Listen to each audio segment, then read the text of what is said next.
Ooh, hey everybody, Resident Evil 7 beginning 15 minutes, not hour. Um, this game looks super pretty. I didn't know that they even had a demo of it out already, um, but they do, and I came across it because I was looking for new games to play. It's freaking free. It should be. It's 15 minutes of gameplay. So I decided to give it a shot. I was already interested in it. I still am interested in it.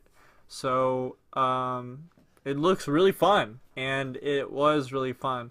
So if you don't know, uh, Silent Hills was originally this, I don't really know what to call this, just like photorealistic first person survival horror, just like slow grind, scare your booties off of you, like virtual reality, VR headset compatible looking kind of thing.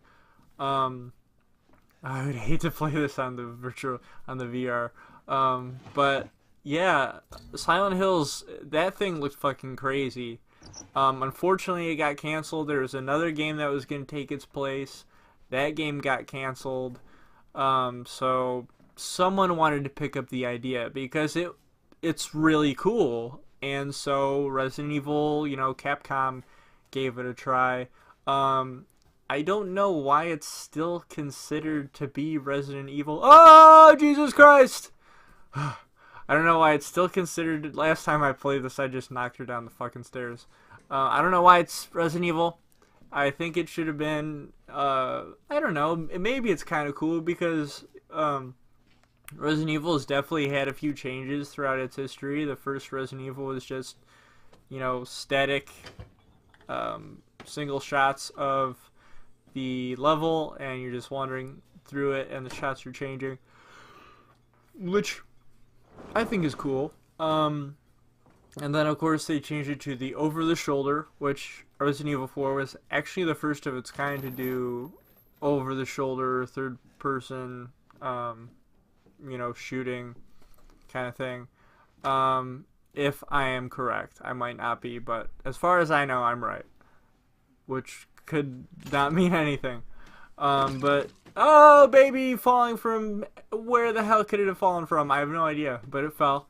And of course, they keep with this is Resident Evil by you picking up items and using those items to get to new places, and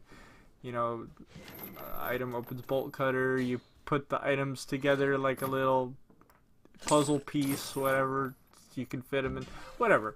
So yeah, there's that, and they've got the little sound, or I don't know, but the little Resident Evil sound when you pick up a new item. So apparently this is following the Resident Evil storyline.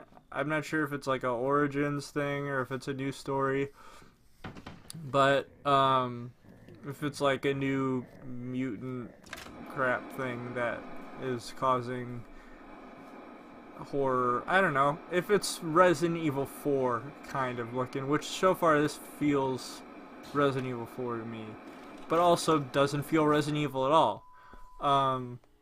So yeah, I personally would have rathered the Silent Hills game to have been made. Sorry, I'm adjusting my chair, but I think we all would have, because that game looked, oh god, but that game just looked terrifying, and it had color, like it was colorful. It did not look all grainy and gross.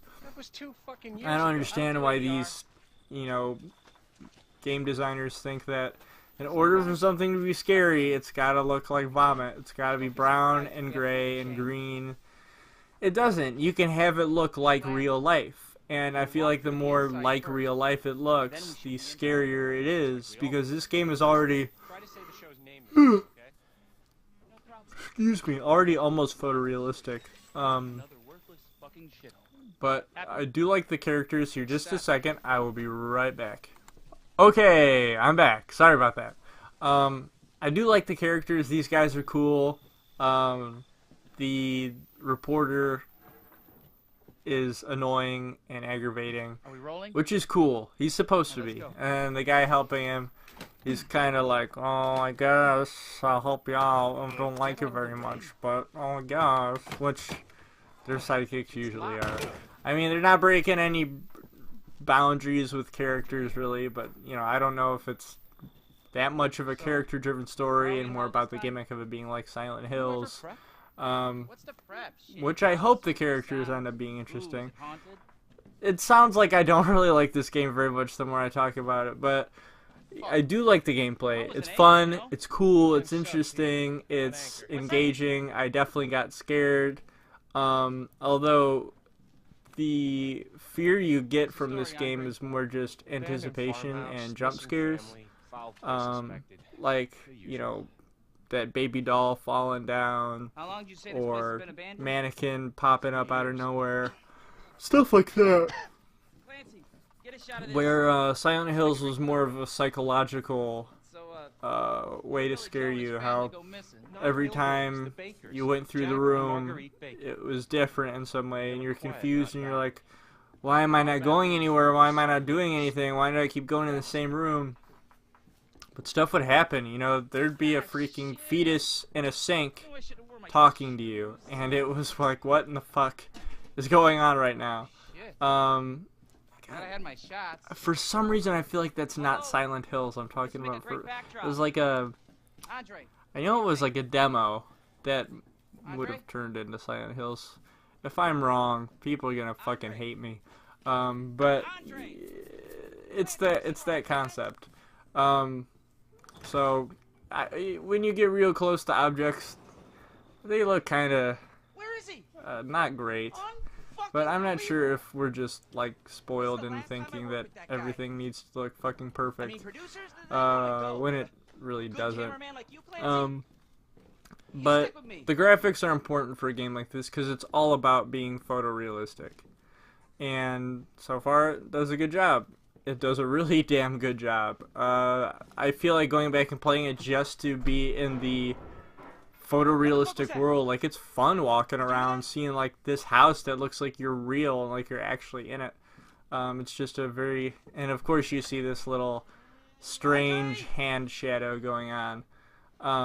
Which they said, you know, if you play it, this game's demo, it's not a finished product. There's going to be a few glitches you're going to see. So that's to be expected. You know, shouldn't judge it for that yet. But I'm sure there's plenty of other parts to what we're doing right now that we're not able to do because, like, there's that button upstairs, and you know, there's the part that we're about to go to right now. And then there's that missing fuse, which I'm assuming you have to put the fuse back maybe and turn the light on. But yeah, this is cool because you can actually access this little hidden passageway in the beginning if you want to, but you wouldn't know unless you're a super detective and you've been watching Scooby-Doo your entire life, and you know, oh hey, old spooky house, there's a fireplace, there's probably something in this fireplace that opens a small trapdoor. The average human being is not going to think about that. But if you are the abnormal, weird human being who thinks about shit like that, kudos to you, dude. That is freaking awesome. Kudos! My god, I'm an idiot. Did I just say kudos to you? Kudos. Kudos to you. So, I don't know exactly what happened to this guy. That blood is super pink. That blood is super pink. I can't tell if like somebody shoved his head against like a pipe or something, but it just looks like makeup is falling down from the bottom of his face up. So, I don't know. That part I was pretty disappointed in. Oh my god, it says you instead of they. I mean them. So yeah. Was I just not paying attention? Did my face literally go inside of the television screen? And you can't go back down there anymore, which sucks. But if you notice, there is okay, this is where I actually got scared because I know because I knew, okay, trigger event, what the hell is going to happen to trigger, you know, a bunch of shit. I just thought a bunch of crazy shit was about to go down, and I was super terrified. But that was the first time I played. This is my second playthrough. Yeah, but God, what was it even? Oh, Jesus Christ! Yeah. So jump scares and shit like that. Big red passionate door. Follow me. Come to me. So, need the key. Got it. My invisible hands. Oh, goddamn. Look at ya! Punched in the fucking face. And who knows what happens next. Oh, I guess. I feel like this is a continuation. After I go down, I get captured, and then he comes down, and they get trapped, and it furthers the story. So that's cool. Two different things going on at the same time. And it's definitely interesting to see and guess if this is going to be a Resident Evil 7 mutagen type of thing, or if they're going a whole new spooky ghost approach. Alright, so get hyped, get excited. Thank you for watching. Check out the demo, and I will see you soon.